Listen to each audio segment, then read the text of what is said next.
Actually, Ken, I don't work here anymore. Or for you. A friend of mine recently reminded me of this. The absolute best time I ever had dealing with a Karen in the wild. It happened about 30 years ago. So I'm going strictly by memory here.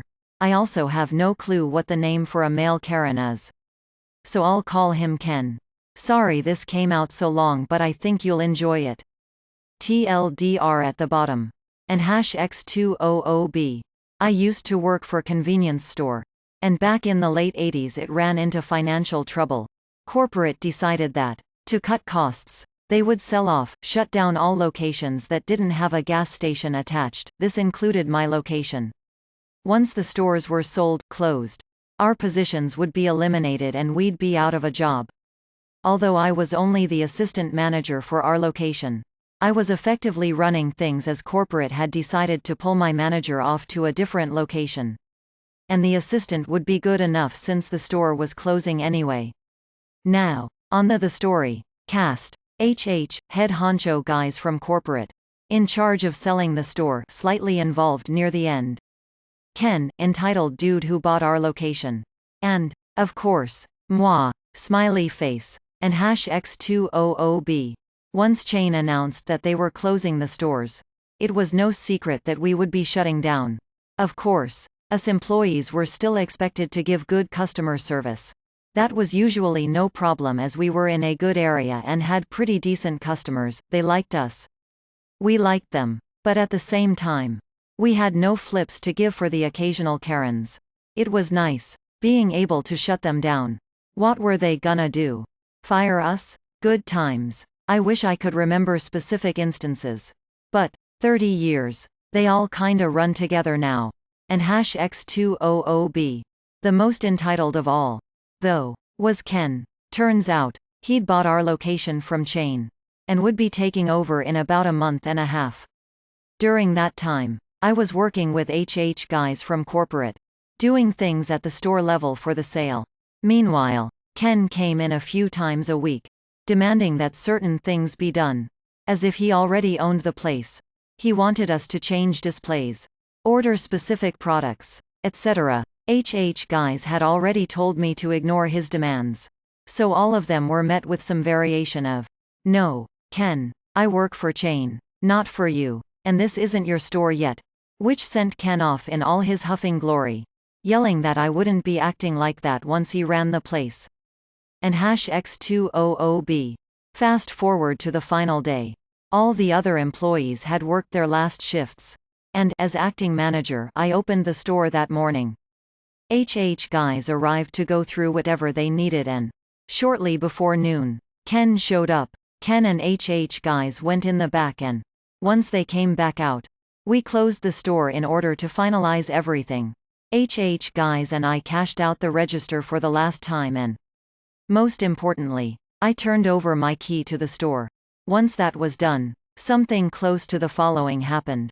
And #X200B.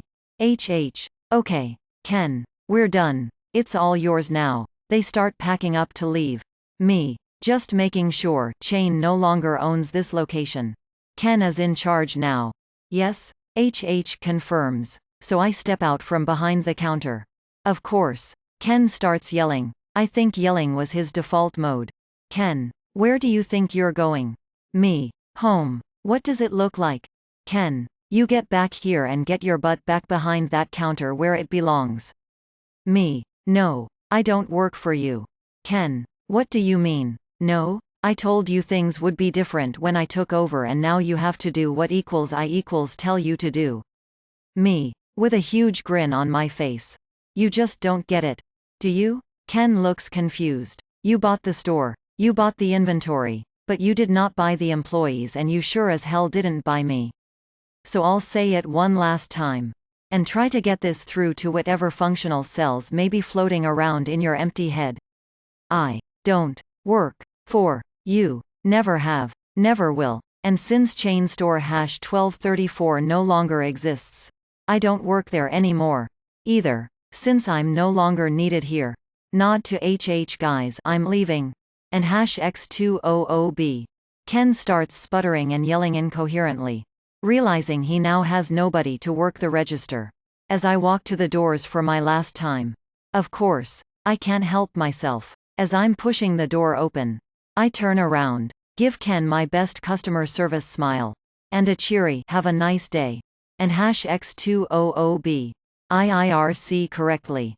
The store didn't open again for a couple of days at least while Ken tried to hire some employees. But anyone from the neighborhood who had seen him treating us so badly before the sale wanted nothing to do with him. And even once it reopened, it didn't last long, and #X200B. TLDR. Ken buys store, but he didn't buy me. Or anyone else. To work there. And #X200B. ETA. I've seen some comments going on about employment contracts. How our jobs should have transferred to the new owner. Etc. So just to clear things up a bit, I hope. 1. US doesn't have employment contracts as other countries do. As noted in the original post, corporate told us up front that once the store was sold, shut down, we would be out of a job. 2. If chain had been bought out by another company, then maybe our jobs would have transferred over. But Ken bought one location. Not chain as a whole or even multiple locations. 3. Ken never asked any of us if we wanted to stay on and work for him. As one commenter added, "You don't have enough money to afford me anyway." Or something close to that. 4. Several commenters have tried to guess which chain this was. But I haven't seen a correct guess yet as of this edit. Anyway, I'm a bit hesitant to add that, since, much to my surprise, chain is still in existence. Although, I googled them after posting this story, and according to their website, they're down to less than a dozen stores now. Like and subscribe for more.